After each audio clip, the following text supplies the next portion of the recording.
So now we move to Mactor Fall, which you work on seeds. So the idea, I wanted you to talk for 5 minutes on how your market is responding to this transformation, standards, and what is the role you think the government should play on this.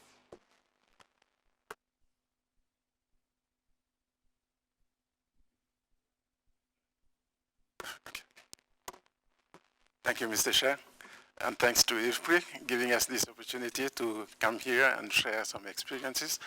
I will make it in French since time is very short and I want to be very focused. Les changements que nous observons depuis, allez, on va dire une dizaine d'années, dans le secteur, le sous-secteur dans lequel moi j'opère, c'est le sous-secteur de l'horticulture. Je veux que ce soit précis. Dans le secteur de l'horticulture au Sénégal, je peux dire en Afrique de l'Ouest, on observe des changements, des transformations, des innovations à plusieurs niveaux. D'abord au niveau surtout des acteurs. Aujourd'hui, j'observe moi, parce que dans ma société, nous faisons de la production, mais nous sommes aussi prestataires de services pour les petits producteurs, comme fournisseurs d'intrants, de semences en particulier. Mais nous sommes aussi dans l'appui, le conseil, la formation des petits producteurs, surtout aux meilleures pratiques agricoles. Ce qu'on observe, c'est que justement le profil de ces petits producteurs ou de ces producteurs change. Il change dans un sens où, de plus en plus, ce qui nous approche sont des cadres venus de secteurs différents, on dira des investisseurs qui portent des projets de production avec des vocations économiques très claires, très clairement affirmées dans leur démarche. Cela constitue une part importante des acteurs nouveaux que nous recevons dans nos activités au quotidien depuis 10 ans. Et depuis 5 ans, la tendance s'accélère.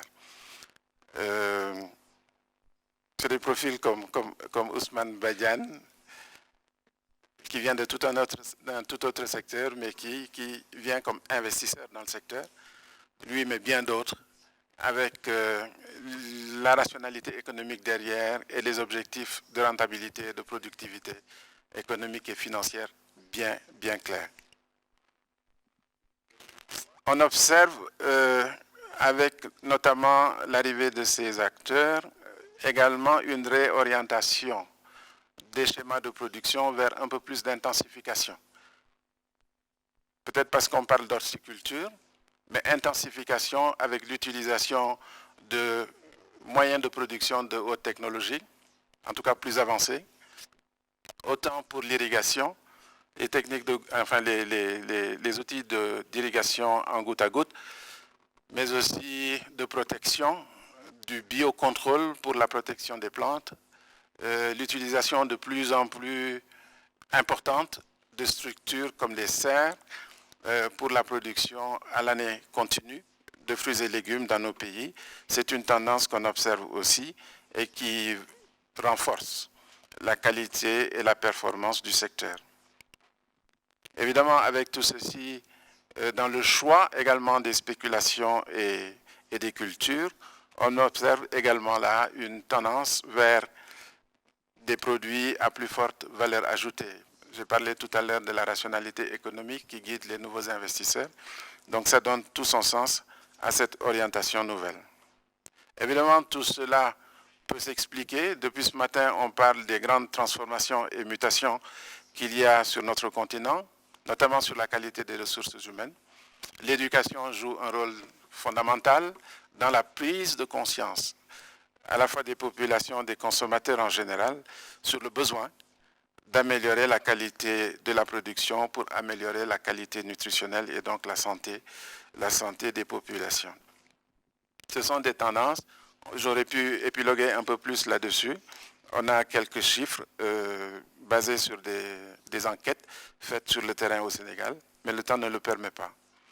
Ce qu'il faudrait peut-être envisager comme changement supplémentaire, je voudrais en dire 2 mots avant de donner quelques indications de ma réflexion propre sur ce que devrait être, disons, le rôle de l'État.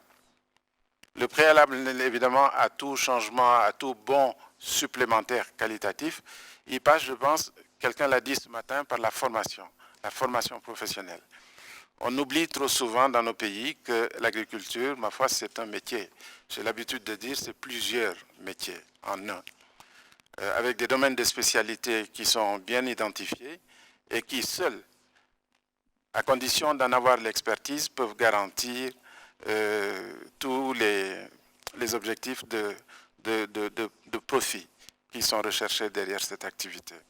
Donc la formation professionnelle, je pense que nos États gagneraient à faire un grand focus sur cela. J'ai lu avec curiosité beaucoup de plans de développement, ce qu'ils appellent les plans émergents dans la plupart de nos pays.